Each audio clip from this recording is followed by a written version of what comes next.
That means something else. That means something else. I just thought about that. Yeah. Welcome everybody to the digital download. We're here talking about little bits of digital that we've learned. I was thinking today, I'm not sure if this is a trickle down or a build up of digital skills, but somewhere along the line, the whole point of this is that we all learn something about digital. Each of us brings something that we've learned this week, and we share it with you. And then you go away with a little bit more digital knowledge. This week we've got Danielle. I think I've been pronouncing your surname wrong probably for the whole of my life. I had to tell him. You outed me. I outed you. Yeah, I had to tell him. Hi, Sam. Hi, Sam. Thanks for joining in, and Alistair as well. Let's just get into the introductions. I'm going to go around my screen. So Lenwood. Hello, I'm Linwood Ross, founder and CEO of Accelerate. We are accelerating your digital transformation through people. Woohoo! Oh, here's Brittany. Eric. Hi, I'm Eric from Crux, and I hang about with this gang and try and keep out of mischief. And he's got a Scottish scarf on as well. As a pretty important game on tomorrow with some other team. Scotland are playing some other team. I don't really in the Rugby Six Nations, which is a fabulous rugby tournament. Will I am. Hello, everybody. Yeah, I'm William Shorten. I run my business, William Shorten Learning Solutions, where I'm a learning consultant and executive coach, and I'm also an associate of DLA with Tim and Adam, and I'm based in Rugby in the UK, which is where the game was born. So that's the connection to William Rebeles. Yeah. Danielle, do you want to introduce yourself? Sure. I'm Danielle Guzman from I'm based in Brooklyn, the global head of social media for Mercer. Honored to be here today, and what a coincidence that everyone's wearing a scarf. Isn't it? Yes. It must be cold. Everyone's heat's off this morning. Rob. It's warm in the Northeast. Hey all, I'm Rob Durant, founder of Flywheel Results. We are a sales enablement, and boutique staffing consultancy. Okay. And Adam. Hi everyone, I'm Adam Gray. I'm Tim's business partner at DLA Ignite, and thrilled to be wearing a scarf. And Brent. Hi, everyone. I'm Brittany Hutchinson, the Director of Digital Transformation at Little Bird. Danielle, it's nice to meet you, and happy to be here. And happy it's Friday. Very happy it's Friday. Who wants and it's good to see Cheryl here talking about the rugby already. Come on, Wales. Absolutely. Does anyone want a joke just to lighten? Yes. So you've got a joke, haven't you, Eric? Would you Lighten like it a joke? even more. It's dreadful, but it made me chuckle. Do you know that if you were to go to Antigua and buy a chicken pie, it would cost you £3.20? If you then got on a boat and went to St. Lucia, a mince pie or a minced beef pie would cost you £2.65. If you went to Barbados and bought a steak pie, that would cost you £3.35. That, my friends, is the pie rates of the Caribbean.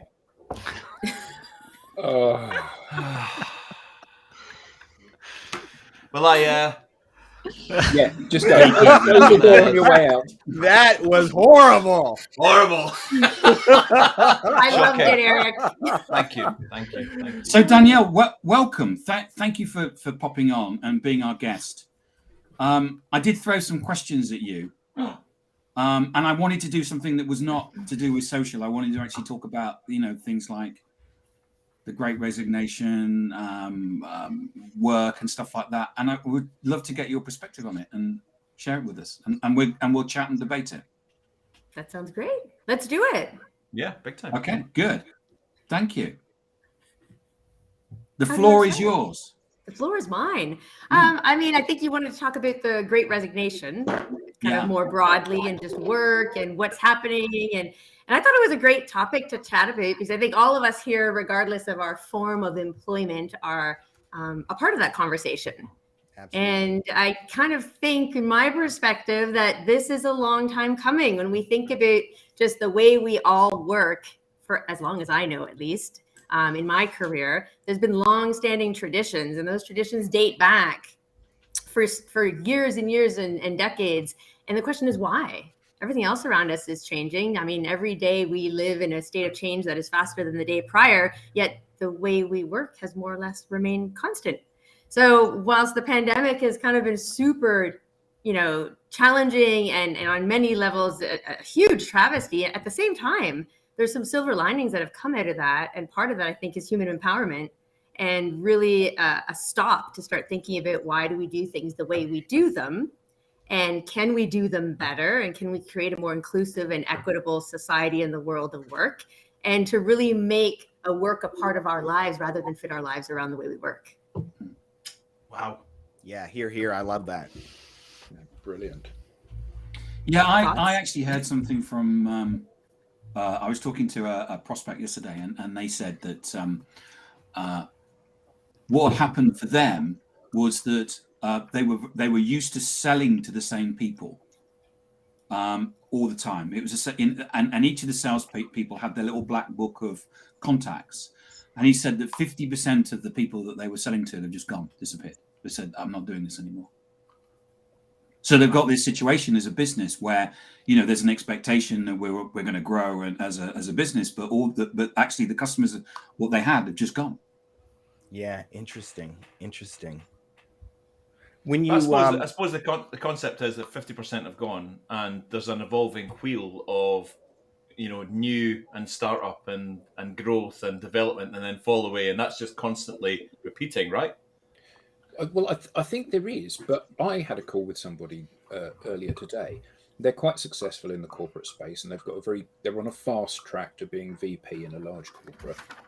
And they were talking about how, well, this isn't their calling.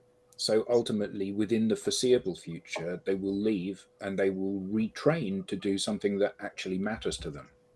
And I think what's really interesting is that when we talk about the big resignation, what we think about is our staff leaving and having to recruit new staff. And we assume that the staff that are leaving are going to go to one of our competitors or to a similar space based on what their career is and where they've been, and therefore that's what they're equipped to do. And actually, I think that what's increasingly happening, further to your point, Danielle, is that people are feeling more empowered. They're saying, actually what I want to be is a gardener. What I want to be is a builder. What I want to be is a musician. And they're leaving their safe corporate jobs and they're going out and chasing their dreams. And instead of doing that when they're in their 20s, they're now doing that when they're in their 40s and 50s. And I think it's wonderful, but clearly it does create challenges for businesses. I'd actually kind of invert it slightly, Adam, that I think it's almost also people who, 50s and 60s, who perhaps would be thinking, oh, I'm, comfortable, but it's kind of question what they're doing. And now they're deciding, actually, I want to do something and go and chase my dreams rather than just wait for, impending retirement and whatever else that will be. And there was a great article in McKinsey this week, which I posted, which was, in fact, somebody who'd come out of the US forces and was still in the reserve, but she kind of talked about it as a great redeployment in terms of both, at an organizational level, people have been redeployed to work from home rather than work in the office. And also people are redeploying themselves into new areas, as you just suggested. Yeah, I love that, Will. And I think that's why often the headlines, you make the headlines by saying the Great Resignation, but you also see a lot more content being shared and conversations around like the Great Reimagination or the Great Reset and, the Great Realization. And I kind of think that those, to your point, Adam, start to bring a bigger part to the story, because at the onset, people had to leave because maybe they couldn't manage childcare, or they couldn't manage taking care of other members of their family, or so many other things came into consideration, and then they had to take certain steps. But then we started thinking about kind of that deep dissatisfaction that we had with the ways of working or the way they were now. And the immediate reaction from an employer perspective is more money, start to explore flexibility, different benefits. But then people were like, that's not enough, right? To your point, I want to be a gardener, or this is what I truly want to do and love, and I'm going to find a way to do that and make money doing it. And so now, even from an organization perspective, it becomes a bigger sense of purpose. You got to start thinking about purpose and start thinking about culture and all those other values that wrap around. I read an article a couple weeks ago that, it had stated that even with, as much as a 10% increase in salary, even that's not enough, for a lot of individuals that are looking to either stay or make a move, because whilst obviously compensation is critical, there's a lot more to it than just that. And we need to be starting to think out a much bigger picture. Yeah, I think that's such a great point. When you think about kind of the pandemic as being the instigator or catalyst for all of this, then that's like a crisis or traumatic moment. So that's the type of thing that causes people not just to reflect about their career, but reflect on their whole life, right? So where employers used to think of, or are used to thinking about employees as, I don't want to say totally as objects, but not really looking at them as whole people, right? So when you think about how to reimagine the whole experience now, that reimagining is including, mental health and wellness, really re-examining how we treat people in terms of childcare and parental leave. I can't recall, someone posted somewhere, I'm on the internet, I'm all over LinkedIn, so that parental leave policy had changed dramatically at some very large company, and now fathers were going to be getting the same leave as mothers, and it was going to be for a much longer period of time. So with human resource departments or people departments looking at the whole person, I think companies will be able to craft policies that are actually much better for people. Well, hopefully. I mean, you said, Danielle, flexibility. Mm-hmm. And I think that, even if you love your job, the question is that the extent of your life? It's like saying, I love steak, great, but that doesn't mean I want to eat it every single meal. So maybe I love my job, but I actually want to do it 2 days a week or 3 days a week or 4 days a week, not 6 days a week or 8 days a week or whatever it is. And I think that particularly if it's not your own business, where you haven't got quite the same emotional investment in it, if you want to retain the best people, it's better to have a breathtakingly good person for 3 days a week than a mediocre person for 5 days a week. Yeah. Yeah. Do we are a ways away from this though. This is new, right? This is new. Oh, so yeah. So on the first hand, we have the fact that there are people sitting there that have been doing jobs for 20 years, that maybe they're an engineer or a project manager or something like that, and they want to be a gardener. But the concept of making that shift is ridiculous. It's ridiculous, right? All of that family's economy is built around that person's salary and engineering, and for them to walk home and say, "I'm going to be a gardener," is everyone will applaud and then go, "Yeah, but that's great. But you remember, you've still to be an engineer for 20 years more before you do that." That's got to be the majority of the world. The minority must be sitting thinking, hold on a minute. I mean, surely we're not across the 50% yet of people that are in this reimagination period. And then on the other hand, we've got companies that are leading the way with the kind of world that Lenwood was talking about and Adam was talking about. But they've got to be in the minority as well. I mean, I was speaking to a big blue chip client last night who were talking about the fact that they are as developed in this as in the same position today as they were 20 years ago. They haven't come forward. They talk about it. They talk a great job and they talk some great things and they've put some frills around the edge, but the core's still the same. But let's wonder. Oh, go ahead, Lenwood. I was going to say just that's Eric. That's a really interesting point, but I actually don't think that it would actually be incredibly much more problematic than it already is to have 50% of people really embracing this idea of, I'm going to leave this and go do something else. But what we have had is a significant percentage of people. So many baby boomers, right, leaving. And that gap, that significant number of baby boomers leaving the workforce has caused a crisis level of people, a talent gap, right? I think the projection is by 2030, 85 million people will, the difference between what's needed and what is there, 85 million people by 2030. And that's been accelerated by the pandemic, where you have people who are in their 60s and 70s who maybe would have stayed in the workforce longer, but they don't have the same financial restraints. You have a housing situation where they can unload their house at a high, at least in the United States, unload your house at a pretty high premium, go to a cheaper market and be sitting pretty, especially if you're in the Northeast, where housing prices are ridiculous. So anyway, I just think that the combination of factors coming together has just created enough of a gap that it really is a crisis time for corporations in particular. And so that is really driving the wholesale rethinking of how they approach people. I was, and I'll end here. I was talking to a woman who has been advising boards for the last 25 years. And what she told me is that while the board would have thought, address compensation on a regular course, now for the first time she's ever seen, they're addressing the whole thing in terms of thinking about their people, because they have to. I love the way you. Sorry, Danielle, you go.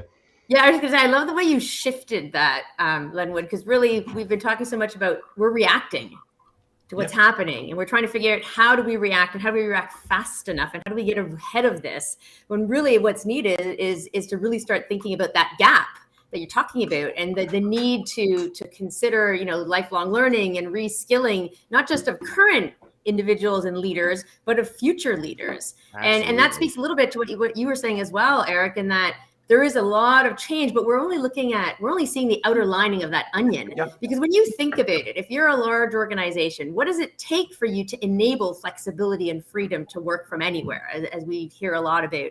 What does it take to be able to hire in all these different facets? What does it take to hire someone for their skills, not just for a role, but for skills that can move throughout an organization and enable those companies to kind of adapt their business as we go forward through periods of uncertainty, because we no longer can just have a business that does X and assume it's going to sustain. We need to be able to adapt really quickly, and to do that you need an agile workforce, and I think that's a huge opportunity there, which then speaks to potentially becoming that gardener and not being an engineer for so long, because you can now do that 2 days a week in one organization, 1 day a week somewhere else, because their skills are needed, and then they can live the life that they want to lead kind of around that. But that's a long-term kind of vision. I think very little organizations can legitimately say they can do that today.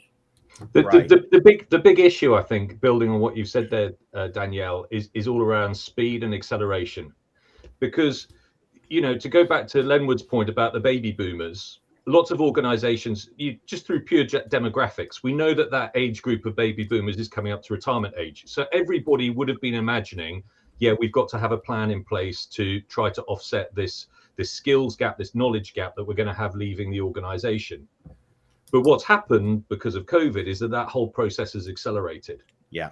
And it's accelerated at such a point where, first of all, when it first came 2 years ago, people were just in survival mode. What have we got to do to get through till tomorrow? Now they're the dust is beginning to settle, and they're beginning to understand, okay, this has got longer term implications, but they haven't yet caught up with the fact that this is spinning even faster away from them. And, not only have they got to catch up with it, they've got to get ahead of it to start then working back and planning what the implications are going to be and what actions they're going to have to take. Yep. Absolutely. And I'd add one more point to that whole skills. And I love Tom's comment, by the way, talking about that, the talent gap and future skills gap. That's such a great comment that he shared.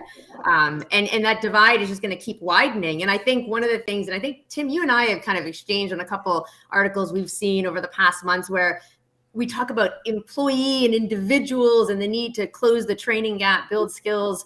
We can't forget the leaders, right? Because at the end of the day, the top of that pyramid is the true north. So those leaders need to deeply believe in the direction that the world of work is going in and live it and embody it and able to bring their people. If they're trying to go back to what was and put the genie back in that bottle and bring everyone back into the office and pretend nothing ever happened, it's really difficult to move an organization and their people in a more kind of futuristic direction. So, and it's hard, right?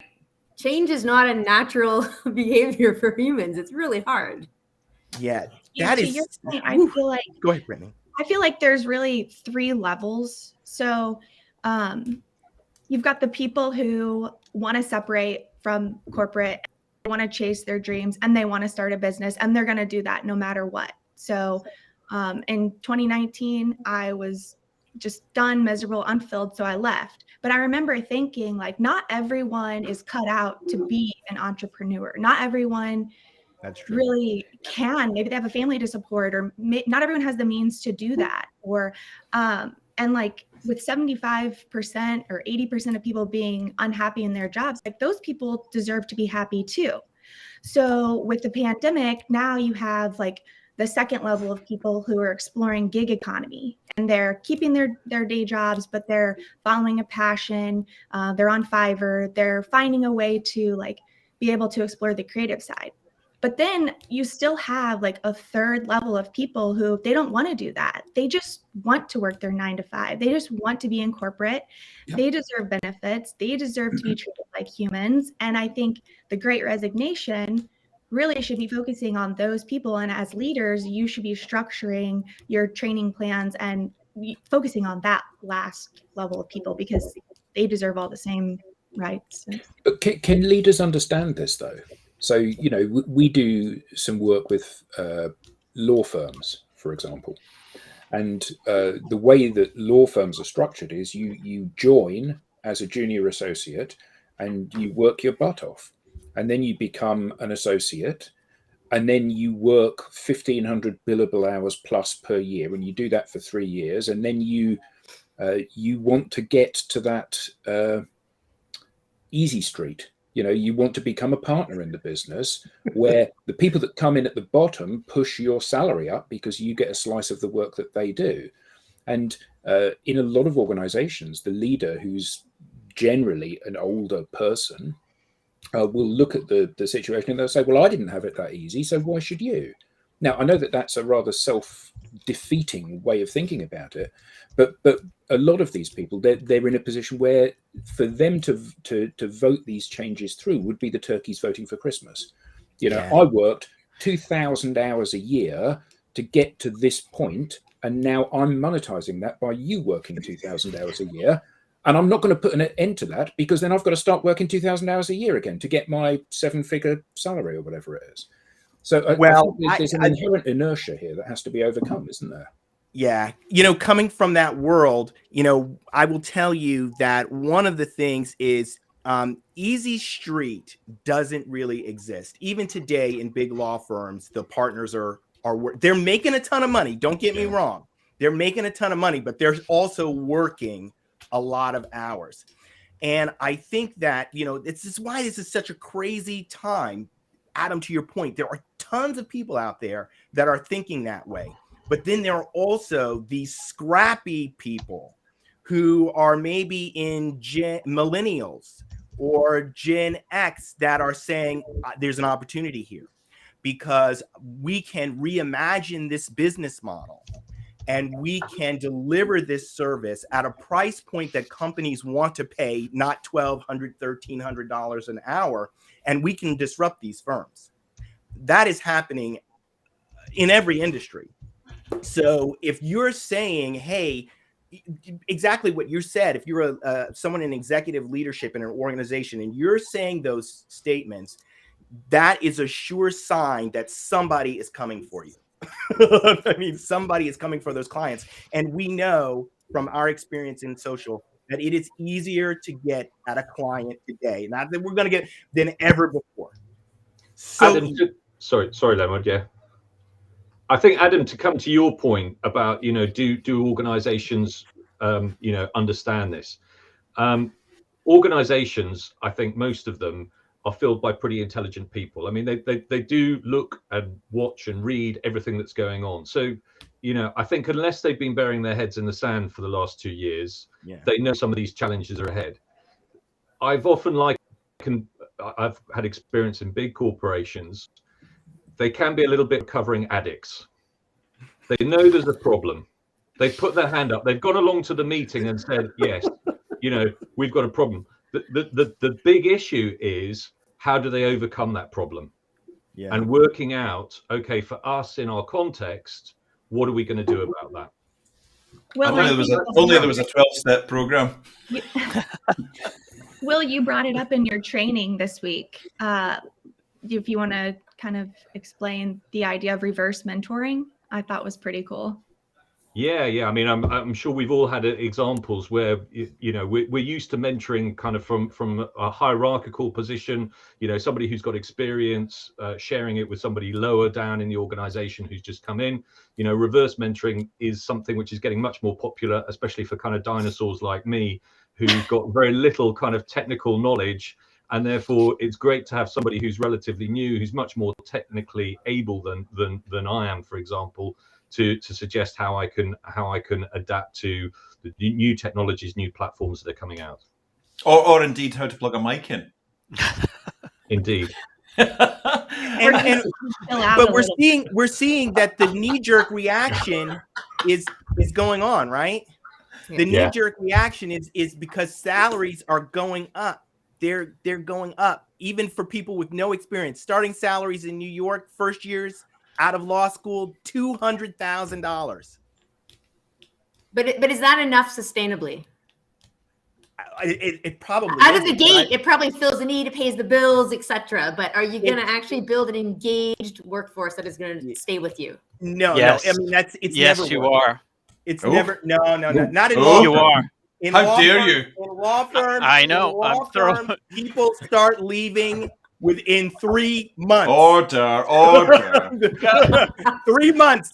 Yes, school, you're giving me examples money, 3 months. They're out. And that will still happen. But there are more people, the silent majority, that are discontent with their roles and are dealing with the FOMO of this great resignation, but are not in a position to do something about it, or at least believe they are not. So we've even said at the beginning of this, we're talking about a small number of people in the whole that are causing these headlines. But will we get that mass exodus? Will it get major adoption? Probably not, because those salaries are going up. But if salaries I think that it will not be overnight, but it's flywheel, right? Just enough over time, 2 years, 3 years, 4 years, 5 years, and the gig is up. I think it's more generational, but yes. Well, I think there's also some learning, right? So we're getting smarter as this goes. So if we look at the U.S., just for example, off the top of my head, I believe like August, September, October, we had over 4 million people a month walking away from their jobs, and they're expecting about 20. Just say that again. How many people? Over 4 million people per month in each of August, September, and October in the U.S. And they're expecting approximately 23 or 22%, I think is what I had read, of employees to be also making a move and quitting their jobs in 2022. Now, with that said, organizations at the same time aren't just sitting around. So they're observing and they're learning, they're evolving, right? Leadership is going from traditional to modern. We're no longer just skills building, but we're making learning and development a critical part of our day-to-day. I mean, I can think back 10 years ago, right? We all have our day jobs and we had tasks to do. How often, in fairness, did your manager or your team say you should spend at least 20% of your work just learning personal and professional development?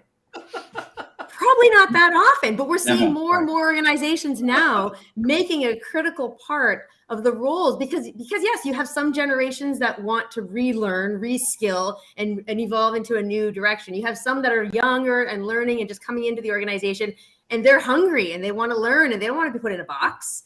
They want to know what their upward mobility is, and they want to have opportunities. So we're seeing that, and I think those are going to come together. So it's going to slow down because we're modernizing. We're thinking about the future, and we're taking that responsibly. Now, to your point, Rob, there's also people who they just need a paycheck. Let's be honest, right? You got to think there's many different reasons why people work, and for those people, I hope they get those raises that are being afforded and put out there because they really need them, and they're at a different stage in their lives. And for those that are graduating out of school, I hope that they find those jobs because a lot of them are coming with some pretty hefty loans. And the idea of the future of work should be that we address the shortcomings of what was. How do we make this more inclusive? We enable everyone to have a part in this new future of work. And how do we enable equity as well? And I think we have kind of a one-time opportunity to really address all of that. And we need to do it right. Absolutely. So well said. There's so many different things that are happening at the same time. We are really living through an unprecedented period in our history. It's so it can be overwhelming, but at the same time, it's exciting to look and see how companies and people are changing and adapting, becoming more resilient. And I think we're on the verge of really just a truly exciting time in human-centric, just everything. Right? When my son was 16 years old, so a year ago, we were out in the woods, playing in the woods on bikes, and I said to him, philosophical question: what do you fancy doing when you leave school? What are you thinking about as a job? And he said, well, I don't know. This is genuine quote from a 16-year-old person. He said, I don't know, but what I'd like to do is work for a company, not necessarily for them, but I'd like to work for a company like Brewdog. And I said, okay, what, you want to make beer? And he went, no, you don't get me.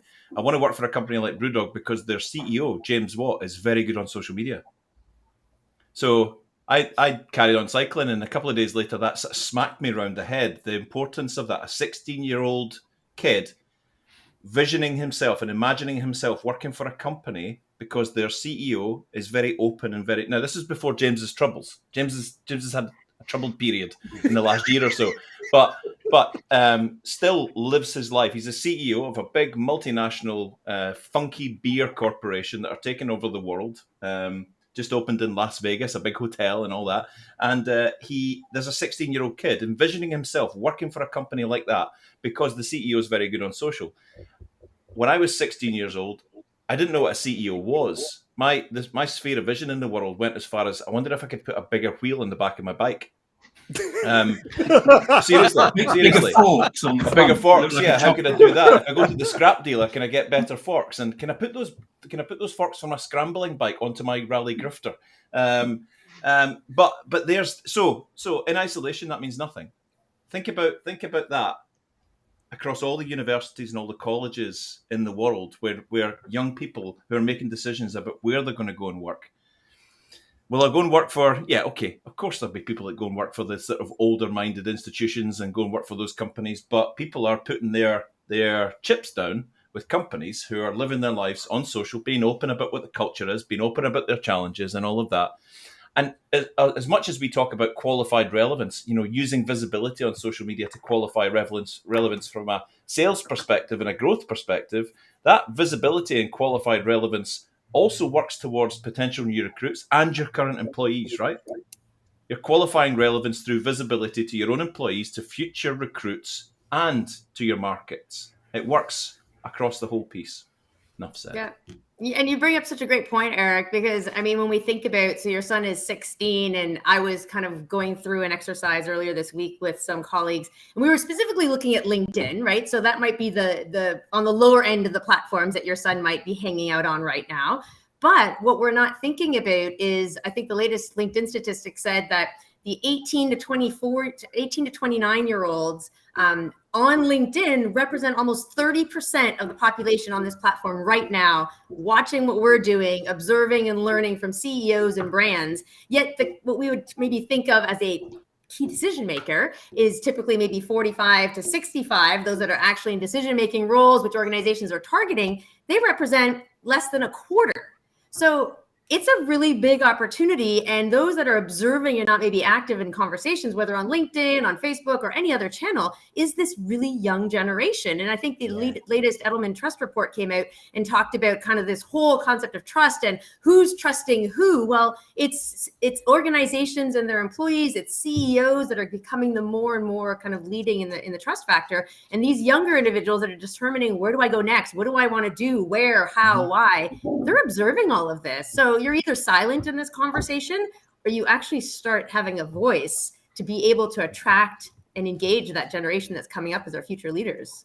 And I think there's a huge percentage of that generation that views the world very differently in this sense. They see that they can have an impact at a very young age, and they can use their social media savvy, or what, I don't want, because we've been beating on social media a little bit, but you know what I'm saying? We've been beating that drum and I want to get away from it. But it truly, they see their ability to have an impact in the world very differently than I think older folks did. And it's because it's true. Hey, I was just literally minutes before I came on this call, I was speaking to a friend of mine that runs an IT company in Glasgow. He told me that he considered going to do an MBA last year. And in between, when it was able to do that, he went to one of these kind of like, you know, to a local university in Glasgow. Come along, and he's in his 40s, and come along and see what you think. It's kind of like an open day about the MBA. And he went in there in his 40s, and he sat down. And after an hour of this, it was supposed to be 3 hours, he left. And he said, I'm sorry, I'm in the wrong room. Because a guy stood up and said, hi, I'm Mike. I'm 25 years old. When I was 19, I formed my first startup. I sold it when I was 21, and I'm now on my fifth tech startup company. We do it through social media, and we blah, blah, blah. And I'm here to just, it's my fifth startup, and I just, you know, I think I'm just about getting it now, but I thought this MBA course might help me. Thanks very much. And Stuart said, I'm in the wrong place. I'm in the wrong place. Sorry. Yeah, they're thinking and operating at a whole different speed and level. It's really, really remarkable. Their whole mindset is different. They're going to be having this call talking about why everyone needs to go back into the office. The pendulum swings back. Right now we're here. They're all going to come together, and they're going to rebuild and undo everything that we're doing over the next 10 years. Yeah. Well, what I hope what happens with the office is that the office is we're more intentional about the office. I'll just leave it at that. My partner's 25-year-old couldn't wait to get back to the office, and he loves the office because they can go out for beers and stuff in the evening. That's what he likes. Yeah, he was the first back in the office. You've got a diverse workforce. It's not the same for everyone in the workforce, right? So you got kids and all that kind of stuff, like commuting 2 hours or an hour and a half, whatever it happens to be, both ways. Like that's not cool. If you're living in the city and it's walking down the streets, it's a different story. That is not cool. Not cool at all. Not at all. That could be very cold, Linwood. I just realized that Tim's only asked one question. Yeah, I know. We got to get to our content. We got to get Danielle. Thank you so much for today. And you can. It's up to you. You can stick around. We're going to go through our content, and we've only got 20 minutes to do it. So we're going to have to whiz for that. You're more than welcome to stay, or you can go. It's up to you. You know what? I'm going to drop off because I want to go into the audience and chat. Okay. And that way I can participate with the content that you guys are all sharing. But thank you so much for having me. It's so wonderful to see you all this afternoon. So great to have you. Thanks, Danielle. Thanks. Danielle styled out. No, I'm going to leave really well there. Really well. That was world class. Yeah, I'm going to get out of here quick. Yeah, brilliant. What a great guest. What a great guest. Yeah. I'll just jump in, Tim, because I know that you want to move on to a whole load of other subjects, but just to kind of put the full stop here, because the article I wanted to share was all about the Great Resignation. And it was actually somebody, again, it just shows the power of this network. I think, LinkedIn, I term it creating serendipitous opportunities. So this was somebody, Chris Rogers, who had been a trainer on a training course, which I went on, and then hadn't been in contact with for about 10 years. And then I happened to see on LinkedIn just before Christmas that he was working in just down the road from where I live. And he was helping out at one of these vaccine pop-up centres that we put in the UK. And so I got in contact with him, and we met up in January, went and had a socially distanced walk nearby. And then he's put together this article about the Great Resignation, and in particular about his own kind of personal story that he's gone through and how it's affected him. But he's also within that article put some kind of thoughts, because he's doing some work with the NHS, the health service in the UK, about how the health service can think about retaining people in the organisation and making life a bit better for them there. So just a kind of final full stop on this subject. I just wanted to share that before we move on to the other topics. Cool. Thank you. I'm having difficulty sharing my screen. Oh no. Would you like me to go? Because mine's Yeah. Do you want to go? Mine's quite easy. I can just lined up. play my thing. Hi So, all, and welcome back. well, before I start that, so you're going to think that I'm like a fully paid up member of the Alistair Dickinson fan, which I am really a huge fan of what he does. But Alistair, for those of you who don't know him, Alistair's the CEO of a company, Mapsimize, that do geolocation data. So they help you with your sales by showing you physically the clusters of where it's basically taking all of your data and showing you where you're actually working and allowing you to understand more of this. I guess it's like a metaverse approach to pulling together all of social, all of sales, all of marketing, and all of that, and kind of looking at things in a different way. Alistair, for those that you don't know him, sometimes we feel as if we need to make an intervention in Alistair's life because he's in his office. He's the CEO of a very successful tech company, and he's created these little characters. Some of them are incredibly funny. Some of them they're all meant to be very serious. He's got a sales character called Mr. Stripey Jacket, but he's just included a brand new one called Grumpy Green Jumper or something like that, who goes around the world telling, making videos. Alistair's talking to himself quite a lot in his office. If you need us to come and help you, just blink twice, Alistair. And he made this one the other day and put it out. Now, it's a light-hearted look at a very serious subject about the fact that there are still lots of people who are saying, I don't like what's happening with the kind of Facebook world that's happening in LinkedIn. You know, sort of, you know, people showing their picture of their breakfast or a picture of them with their dog on LinkedIn, and some people still say that there's no room for that on this LinkedIn. It needs to be professional, and it needs to be stiff, and it needs to be a jobs board, and you need to just put up brochures of your stuff. So I'm going to play a little bit of Mr. Green Jumper. You won't know because he's a master of disguise. You won't know that he plays all the characters in this. You won't suss that out. But here it is. Hi all, and welcome back to this week's video. I don't like it.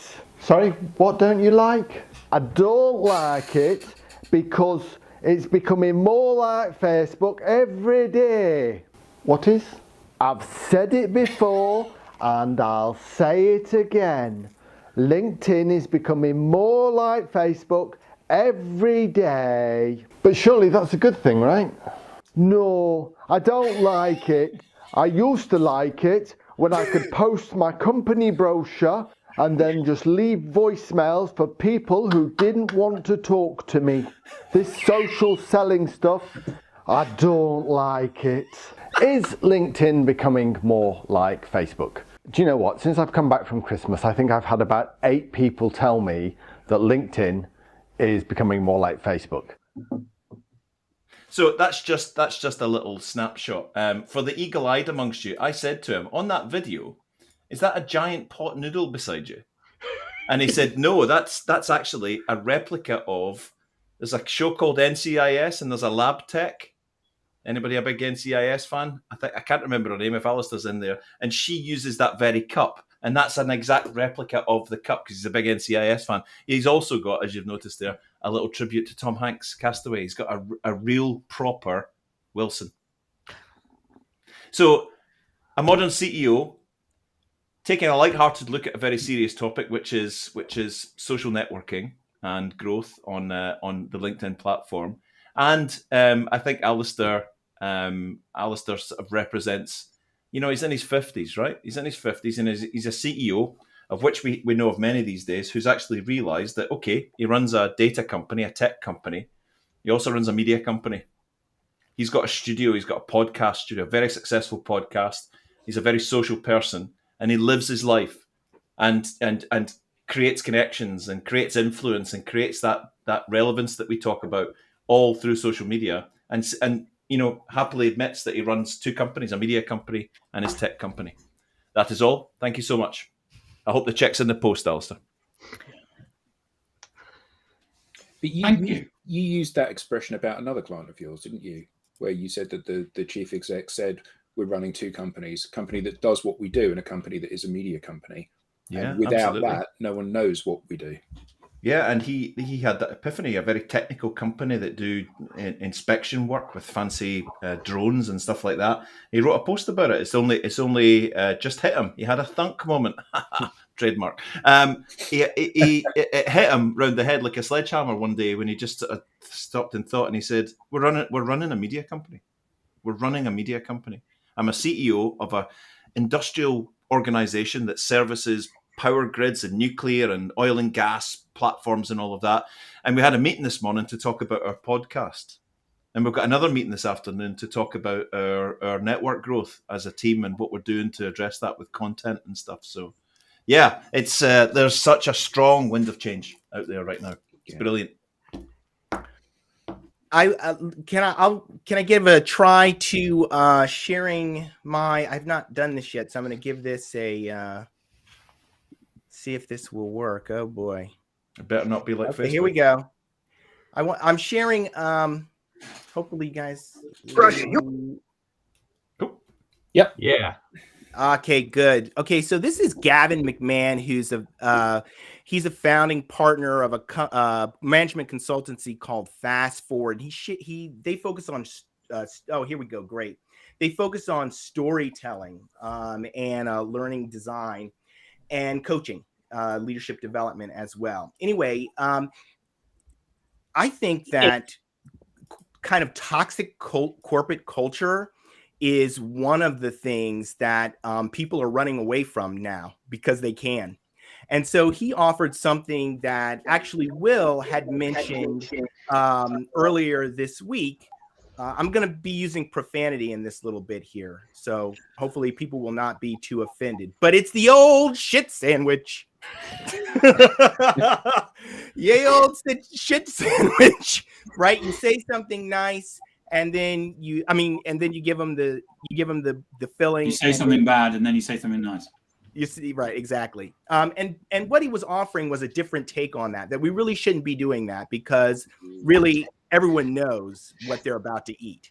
So, yeah. So he suggested that the approach is really to help people be part of the team and say, your behavior or whatever it is not helping the team. And if you do this, you'll help the team better. And I think he probably put it better, which is keeping it positive, not talking about a deficiency, but really talking about how you can help the team and helping people to feel included and belong as part of the team as a different approach than, the shit sandwich.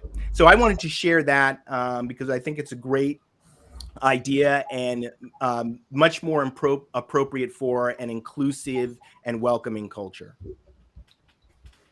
Thank you. Yes, it's a lovely piece. Many of us who've worked in the corporate culture will be aware of the shit sandwich.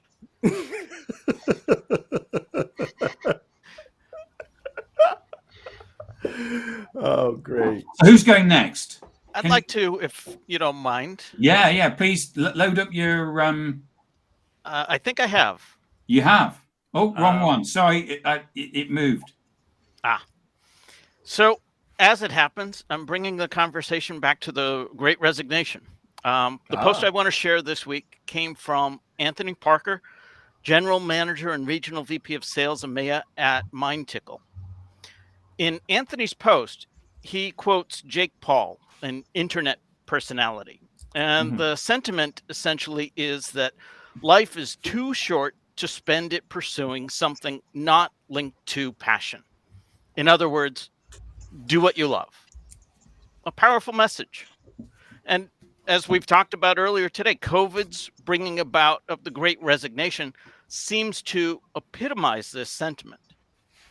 But when I hear the do what you love mantra, I immediately think of Mike Rowe, the host of the TV show Dirty Jobs. He pushes back on that sentiment with thoughts like, this is terrible advice. There are 100 astronauts in the world? We can't all be astronauts. His mantra is, don't follow your passion, but always bring it with you. So I really believe these two sentiments should be shared as one. Do what you love, and in the meantime, love what you do. If there's anything the lockdown has taught us, it's that our essential workers are not in the most glamorous nor most lucrative jobs. True, there are plenty of nurses, doctors, police, fire, EMTs that go into that line of work because they are passionate about what they do and enjoy helping others. But what about the essential workers that are grocery clerks? I don't know anybody working at the local grocery store who says, my passion in life is to stock shelves and police mask-wearing mandates. But you can appreciate the role you're in, like the grocery clerk who is helping everyone in their neighborhood to find food and stay healthy. And if you cannot find joy in the role itself, look for joy in what the job affords you. I refer to any episode of Dirty Jobs to see an example of this. Gratitude is powerful, and it might just be the spark to drive you towards a job that you love, even if that ends up being the job that you're doing. Mr. GJ, for my out song, can you play Crosby, Stills, and Nash, Love the One You're With? I love it. Very good. Brittany, can you get yours up? Because yours is a video as well, isn't it?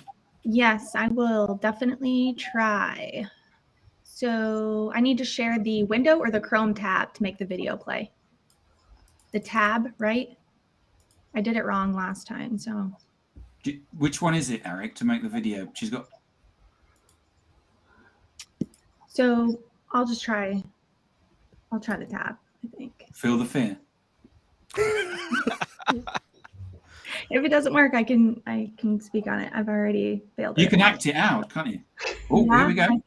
Okay, so my post of the week is a post by Amy Bullis, and I really enjoy her content. My feed is truly better for her posts. She speaks with such conviction, and she just posts really smart, meaty information. She's the founder and CEO of an executive search firm called Avenue Talent Partners. She partnered with SalesFeed to do some sellertainment on Celoton. So I'll just go ahead and play the time and your sales goals with Celoton. Better go home. Let's do the Celoton. Celoton is the world's first sales trainer that brings the instructors to you. Like put it in a to-go cup. I don't really care what you need to do. Look into the camera, not down. Into the camera, not down. No more excuses. We're doing extensions. We are doing extensions. But wait a second. Do you actually have their extensions? 2 years, 1 month. 2 years, 1 month. 2 years, 1 month. Just pure motivation. Guess what? You're only as good as your last deal. We're going to do it all over again next month.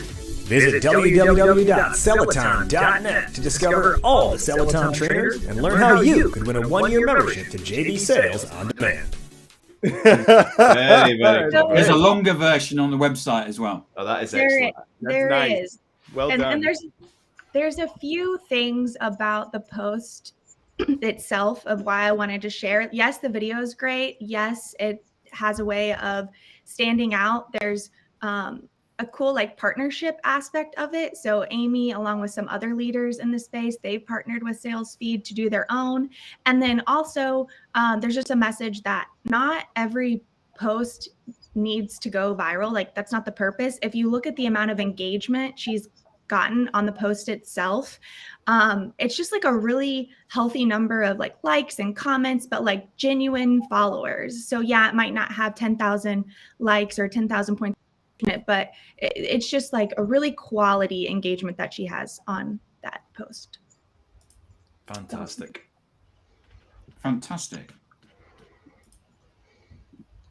Tim, I think we've had our very first ever comment from YouTube. Really? Yeah. Well, is that the one from Get the Crux? Get to the crux, yeah. This show is amazing. From YouTube, from the live stream on YouTube. That's fantastic, isn't it? Yeah, it is. It's just phenomenal.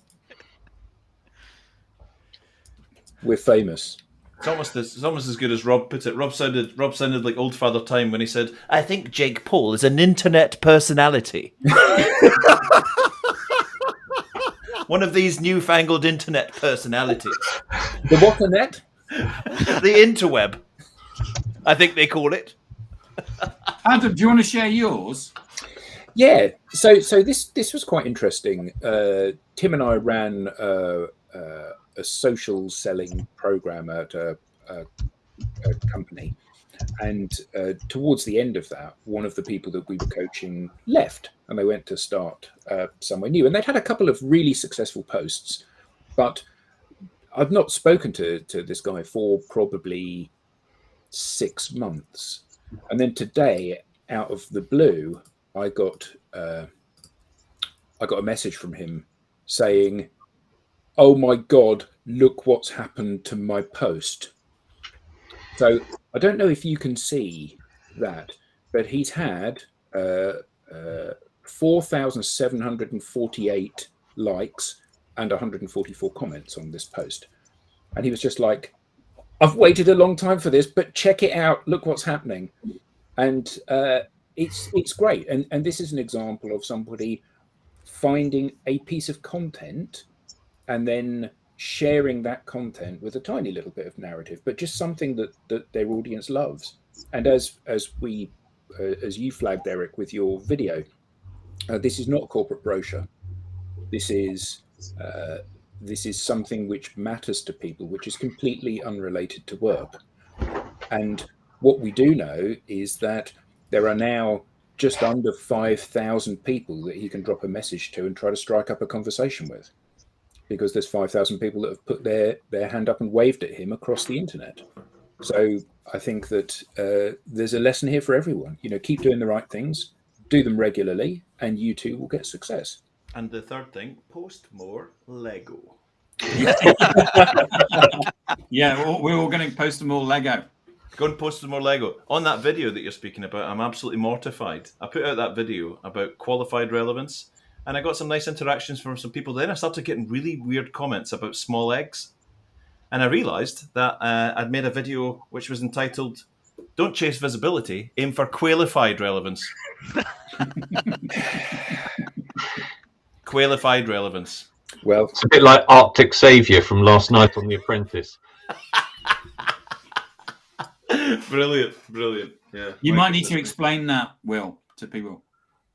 It'll take too long, especially the way that I usually tell things. So yeah, just go on the BBC and watch The Apprentice, and then trying to make some video games, and a serious case of misspelling. Brilliant.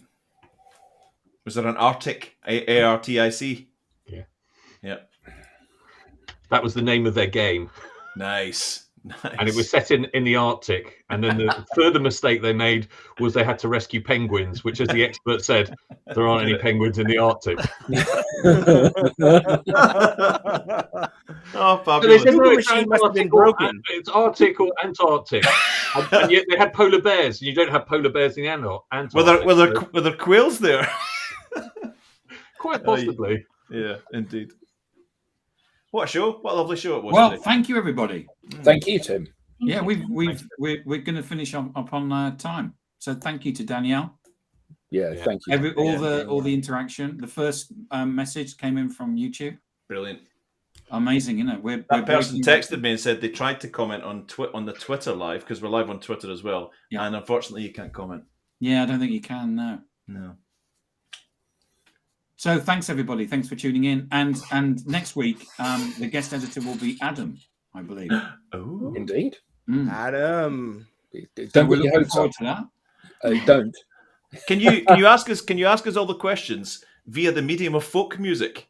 Yes, I can indeed. Foldadiddle-oido. Today, I will be mostly asking the questions in the form of James Taylor.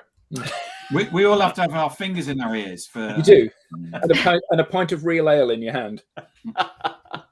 Barman, this real ale is a bit warm and it's not got enough twigs in it. Can you stick it in a microwave for me and get it up a few degrees? Yeah, brilliant. Thanks, everybody. Thanks, everyone. Bye all. See you next week. Take care. Bye. Thanks.